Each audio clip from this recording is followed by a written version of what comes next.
présenter, madame. Caroline Bosch, directrice générale de Pulse Sénégal, directrice de Pulse Afrique de l'Ouest francophone.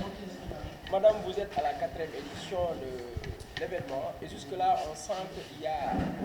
un manque de compréhension par rapport au grand public. Qu'est-ce qui est en train de se faire réellement par rapport à cela? Alors l'objectif de cette 4e édition, donc l'événement en tant que tel déjà, ce sont les Pulse Influencer Awards. Donc comme vous l'entendez, il y a Pulse qui est le nom de l'agence qui organise, Influencer qui veut dire influenceur, créateur de contenu et Awards qui sont les prix qui sont remis. Donc l'objectif de l'événement, c'est d'organiser une cérémonie qui aura lieu le 12 octobre et de primer les meilleurs créateurs de contenu. Donc si on peut dire de manière beaucoup plus simple, nous rencontrons ou bien nous sommes abonnés à beaucoup de personnes qui sont des créateurs de contenu sur Internet, que nous suivons, dont nous aimons les contenus, que nous apprécions, qui sont sur différentes plateformes, Facebook, Twitter, Instagram, TikTok, que nous suivons et qui créent des contenus. Ils créent des contenus pour eux-mêmes, ils créent des contenus pour d'autres marques. Donc l'objectif, c'est de primer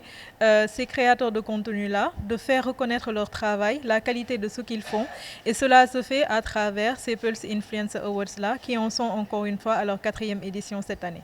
Le travail est en train de se faire, mais jusque-là, le grand public ne comprend pas ce métier. Qu'est-ce qui est en train de se faire réellement par rapport à ça? Alors, ce métier-là, c'est un nouveau métier. Donc, comme chaque année, je pense, et de manière générale, dans l'évolution du monde, il y a des métiers qui sont des nouveaux métiers. Il y en a qui disparaissent. Donc, si on remarque bien, avant, il y avait des tenanciers de télécentres. Télécentres, on n'en entend même plus parler maintenant. Entre-temps, il y a eu d'autres métiers qui se sont créés. Ce sont par exemple les analystes de données, des data analysts, des personnes qui travaillent sur Internet. Donc pour encore mieux expliquer, ce sont des personnes qui travaillent avec Internet. Ce sont des personnes qui peuvent créer des comptes sur Internet, créer des contenus, que ce soit des vidéos qui font rire, des vidéos qui sensibilisent, des vidéos qui donnent des astuces. Les personnes les aiment et suivent leur contenu. Ça s'est tellement développé que c'est devenu un métier à part. Donc pour expliquer de manière simple, c'est ce que c'est. Et l'objectif, encore une fois, de ces Pulse Influencer Awards, c'est de faire en sorte que les personnes comprennent mieux ce métier et de donner des prix pour les motiver, ces personnes-là qui sont sur Internet et qui créent des contenus. Alors, au Sénégal, tout le monde se dit être influenceur. Par rapport à cette affluence, est-ce que vous avez mis des stratégies qui vont permettre d'identifier qui est influenceur et qui ne l'est pas, mais aussi les mécanismes qui vont permettre de réglementer le secteur? Alors, nous y travaillons depuis 4 ans. Encore une fois, nous n'avons pas la science infuse en ce qui concerne la création de contenu. Et nous n'avons pas la prétention de définir qui est influenceur ou pas, qui est créateur de contenu ou pas. Mais l'objectif, en tout cas, c'est de créer ce cadre-là, de créer cette activité qui peut permettre, en tout cas, de renforcer la dynamique dans laquelle ces créateurs de contenu sont.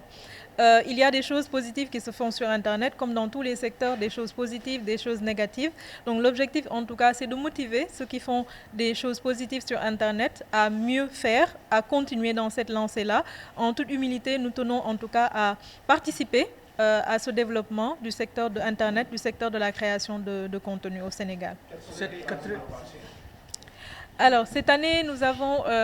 2 principales innovations. À savoir le match de la solidarité. C'est un match que nous avions l'habitude d'organiser, une rencontre qui se fait dans un cadre très dynamique, fun, où les followers viennent rencontrer leurs célébrités autour d'un match de football. On sait qu'au Sénégal, on aime beaucoup le sport, on aime beaucoup le football. Donc il y a 2 matchs qui sont prévus, TikToker versus actrice, aussi un match entre 2 autres catégories. L'objectif, c'est de mieux d'augmenter en tout cas la visibilité autour de ce match-là. Et nous avons aussi décidé cette année de faire une remise de dons auprès des populations lors de cette activité-là. La deuxième innovation aussi, c'est la mise en place en tout cas de l'afterwork de la créativité. Donc l'objectif, c'est toujours de regrouper ces influenceurs-là autour de thématiques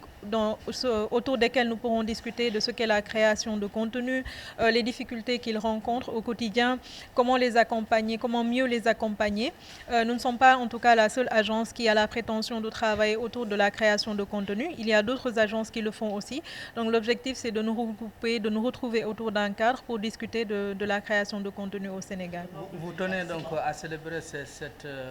4e édition, voilà, disons, à célébrer le numérique dans un contexte où le Sénégal vient de lancer son premier satellite qui est dans le cadre donc, de l'avancée de la technologie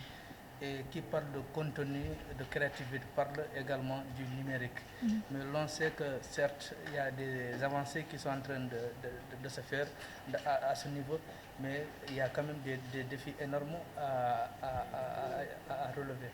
Alors, à votre niveau, qu'est-ce que l'État peut-être pourrait poser comme acte pour quand même permettre à ces jeunes de bénéficier des prouesses de la technologie? Effectivement, il y a beaucoup de choses à faire et lorsque nous parlons de création de contenu, peut-être la finalité c'est ce qu'on voit, c'est-à-dire une vidéo qui est très bien montée, un contenu qui fait rire, qu'on apprécie. Mais avant d'en arriver à cela, il y a beaucoup de travail qui est fait. Chose que peut-être la plupart des personnes ne comprennent pas, en se disant que ce sont juste 2-3 personnes qui font les plaisantins devant une caméra, alors que c'est beaucoup de travail avant d'en arriver à ça. Je pense qu'il y a beaucoup de pistes de réflexion autour de ça. Pourquoi pas une meilleure accessibilité d'Internet. Ça, je pense que c'est une doléance qui est commune à tout le Sénégal, une meilleure accessibilité d'Internet, parce que Internet, c'est le principal outil avec lequel ces créateurs de contenu-là travaillent. Une meilleure accessibilité, pourquoi pas des supports avec lesquels ils créent les contenus, les téléphones, les caméras, pourquoi pas les avoir à moindre coût, être accompagnés sur l'accès à ces contenus-là, une meilleure réglementation, c'est-à-dire qu'on puisse savoir qui est créateur de contenu, à partir de quel moment est-ce qu'on devient créateur de contenu. Cela a deux finalités, à savoir peut-être éliminer, certes, mais promouvoir ceux qui font de la création de contenu qui a de la valeur. Cela peut être des pistes de réflexion à développer. Quels sont les pays qui vont conclure les représentants sénégalais? Pardon? Les pays qui vont conclure, qui vont participer et les représentants sénégalais. D'accord. Alors chaque année, il y a une catégorie qui est la catégorie panafricaine où nous nommons un représentant de chaque pays. Donc cette année, ce sera Didier Recha qui va représenter la culture de par sa portée, la portée de son contenu. L'année dernière, c'était Cher Foot Freestyle qui avait représenté le Sénégal et qui est arrivé 3e, chose qui est assez positive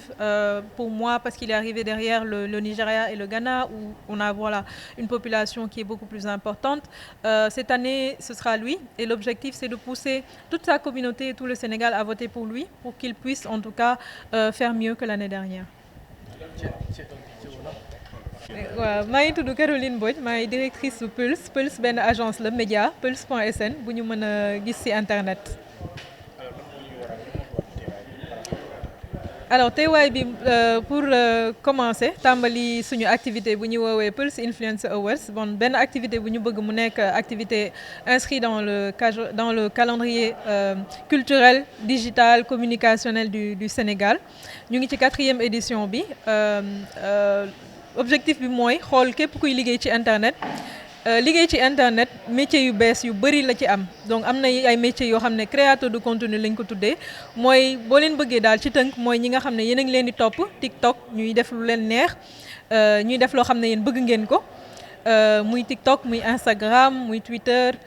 muy YouTube yéen a ngi topp ay chaînes yu bëri yéen a ngi topp ay nit yu bëri donc objectif wu Pulse Influencer Awards mooy sargal leen jox leen ay raaya def benn compétition boo xam ne dañuy tànn kan moo gën a xarañ ci TikTok kan moo gën a xarañ ci Facebook ci Twitter loolu mooy objectif édition bi mooy 4e édition bi ñu ngi yaakaar ne que yéen ñi nga xam ne bëgg ngeen ñu ngeen di topp di ngeen leen voter pour que ñoom ñu gagner cette année. Alors programme yi bëri na cérémonie bi le 12 octobre lay am fee ci cinéma. Balaa boobu dina am ay phase yu bari instant bi ñu ngi ci phase sélection bi mooy ñi nga xam ne ñi ngi tànn ñi nga xam ne bëgg nañ bokk te ñu nga xam ne apprécier nañ leen suñu paree ci phase sélection bi dañuy dem ci phase sélection par le jury am nañ benn jury boo xam ne dañ leen ñoom ñooy décider en 2e lieu ndax ñi ñu tànn baax nañ si ñooñu ñu tànn dañuy defaat beneen segg pour xool ñan lañ mën a retenir su jury boobu tànnee ba pare dañuy jàll ci vote bi nag ñëpp mën nañ voter da ngeen dem ci pulse.sn am na benn catégorie Pulse Influencer Awards boobu foofu boo fa cliquer di nga gis liste ñi nga bëgg a voter après nga voter leen yéen nag yéenay tànn public bi mooy tànn ñan ñoo nekk kan moo daax liggéey ci internet kan mooy influenceur créateur de contenu bi gën a mag ci Facebook ci YouTube ci Twitter ci Instagram ak yeneen catégorie yi ñu tànn ci mode ci art ci acting am na catégorie yu bari yu ñu tànn.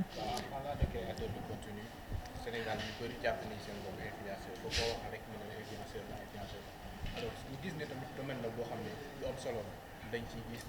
ay publication yoo xam ne dina yéen ñu bëri par rapport ak li ñu mel est-ce que teg ngeen ay jéego yoo xam ne dina mën a assainir milieu bi de telle sorte que tamit mën koo réglementer ba ku jóg ñu mën a xam kan mooy influenceur ak ku dul influenceur. alors mën nañu yaakaar ne que organisation bu ñu def mooy Pulse Influencer Awards dina participer en tout cas ci organiser secteur bi dans une certaine mesure. sans teg suñu bopp peut-être fu ñu yeggul en tout cas ñu ngi jéem lu ñu mën pour jàpp ci secteur bi organiser ko jox leen ay raaya pour nit ñi xam kan mooy kan. am na yeneen jéego yoo xam ne nag bëggoon nañ ko ci teg mooy loolu nag balaa ñu ciy yegg dina foog ñu ànd ak ñëpp mooy maanaam ñii di créer contenu ñoom ci seen bopp ñii di liggéey ci secteur bi ministère de la communication war na ci mën a ànd tamit am na daal possibilité yu bëri yoo xam ne ñu bëri mën nañ ci jàpp pour que secteur bi gën a am impact nit ñi tamit dañ war a xam ne que métier bu bees la am na métier yu bees yoo xam ne buy commencer nit ñi duñ ko xam bu baax dañuy yaakaar ne que lu yomb la ñëpp mën nañ ko def alors que liggéey bu bëri moo nekk ci ginnaaw balaa ngay seetaan benn vidéo bu nit boo xam ne xam nga ko Sénégal te mu neex la am na liggéey bu bëri bu nekk ci ginnaaw waa ji day jël temps day préparer yére bu muy sol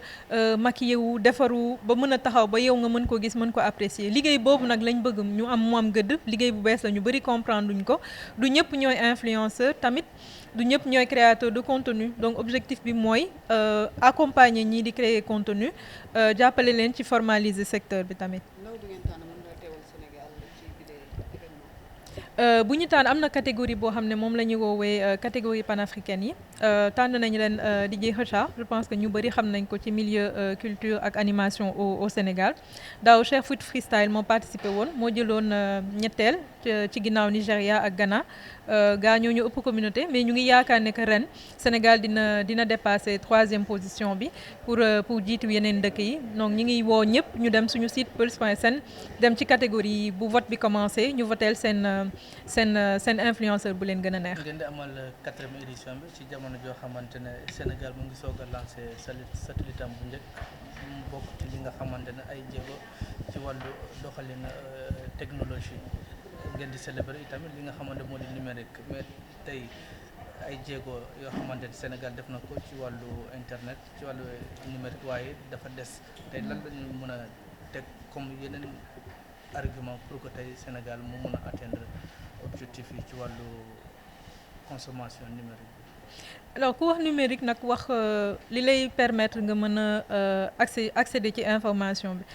am na internet il faut nga am internet pour mën a wax ci numérique en tout cas benn partie numérique bi day dépendre bu baax ci internet ñun yaakaar nañ ne que jéego yi ñu mën a teg bëri na maanaam ci jàppale nit ñi ñu mën a jot ci internet ci njëg bu gën a yomb matériel tamit yi ñuy utiliser pour def liggéey boobu di créateur de contenu gën a yomb am ay facilité pour jot ci muy téléphone yi caméra yi micro yi ak yeneen matériel yëpp bu ñu mënee gën a am facilité pour jot ci dina baax loolu ay jéego yu ñu mën a teg la am na yeneen tamit yoo xam ne mën nañ ko def réglementer cadre bi mooy maanaam wax kan mooy créateur de contenu wax kan moo dul créateur de contenu donc foofu am na sew-sew bu fa am booy tànn kan mooy nekk da ngay éliminer ñu bëri donc ñu wax ne que rek tànn boobu ñuy tànn jubluwuñ ci lu dul wax ne que pour pousser en tout cas ñuy def lu baax ñu gën di continuer di def lu baax loolu daal lañ ci jublu yaakaar nañ ne que am na yeneen yoo xam ne mën nañ ñu ci accompagner pour dynamiser secteur création de contenu boobu Sénégal.